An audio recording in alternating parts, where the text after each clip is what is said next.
Hello, my name is Qiming, and this is my midterm presentation of system engineering. So let's talk about China's high-speed rail system, which is very famous around the world, right? It's strange. We have cars, we have planes, we have railways. Why we still need high-speed rail system? And back to 20th century, before we talk this question, let's look at Japan, right? Because the Shinkansen in Japan, or you can say the bullet train, is the first real high-speed rail system around the world. So why Japan need this? Let's look at this picture. The railway speed of Japan and other European and American countries. Japan is under 100 kilometers per hour, but the England, the Germany, other European countries, they can get to 160 kilometers per hour. It's a huge difference, right? So it's not good for Japan. Japan needs to speed up the rail system. There are two ways. You can see improve the old railway system or build a new system. Everyone knows that the Europe, the American, they can get the railway system very fast. They use the old system.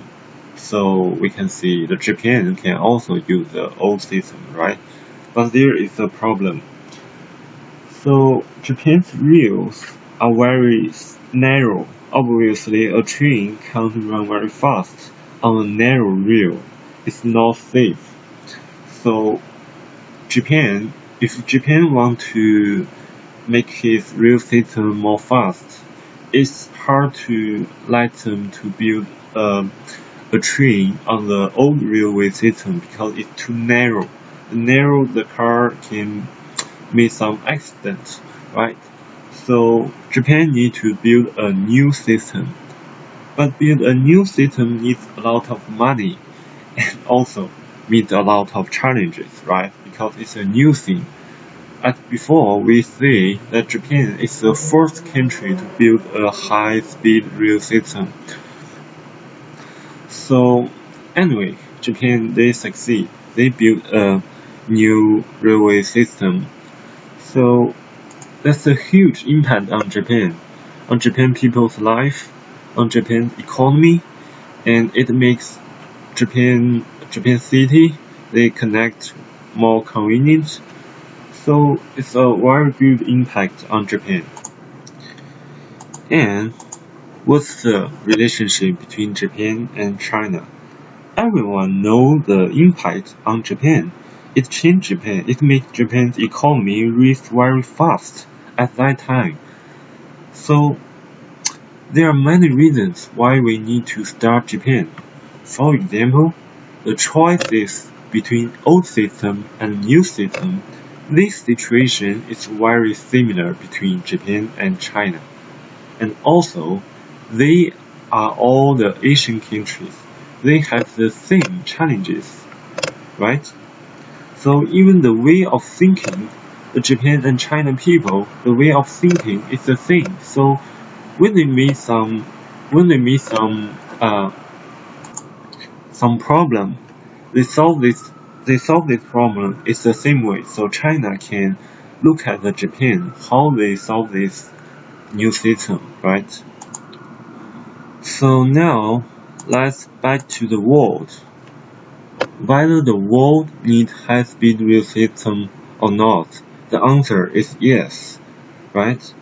Many European and American countries began to build large-scale high-speed rail networks, especially European countries, right? It's easy to understand why European countries like high-speed rail system, because Europe is a plain terrain and European countries are closely linked. So gradually formed a European high-speed rail network. Among these high-speed rail networks, The most representative one is in France. In France, the high-speed rail has the top speed that exceeds 300 kilometers per hour, and at the same time, a new generation of TGV train, its high speed broke the record with a high speed of 515 kilometers per hour. It's very terrible, right? At the end of 20th century, the total length of the world high-speed rails has reached 7,000 kilometers. So, the high-speed rail system has bring the world a lot. It has a huge impact on the world. So let's back to China. China has a long way to go. Look at this picture. Yes. We can see that China's railway transportation is developing very fast, right?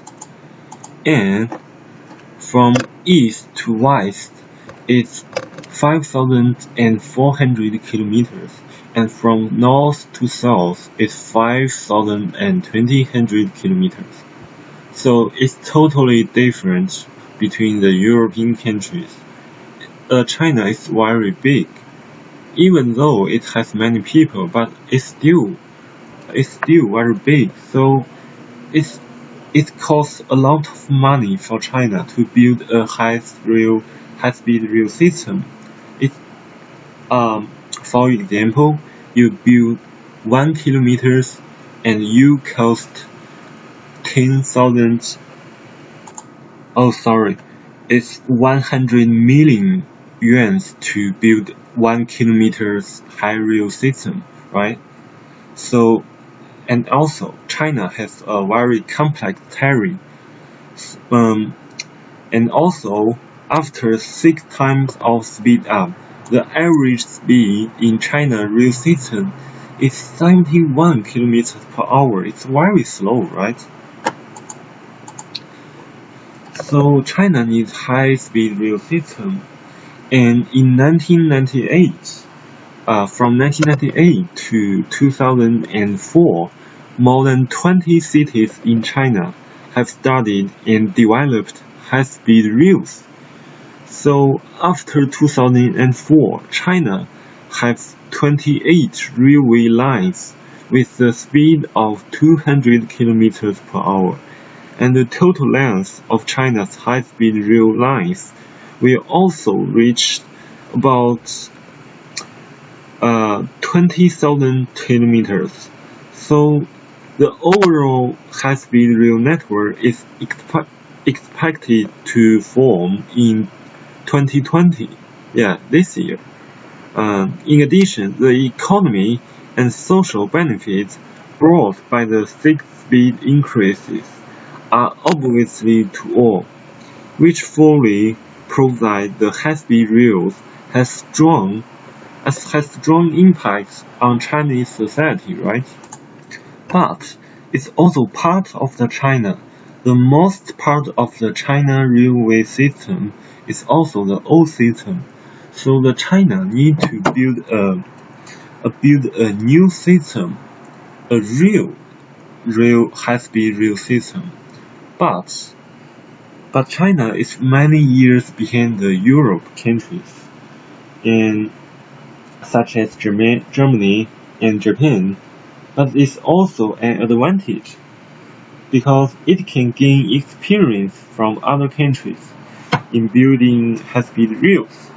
Because high-speed rails are not a very sensitive technology, so China can borrow this technology from other countries. So, and also a lot of countries can provide this, right? So there are also good news and bad news for China to build the new system.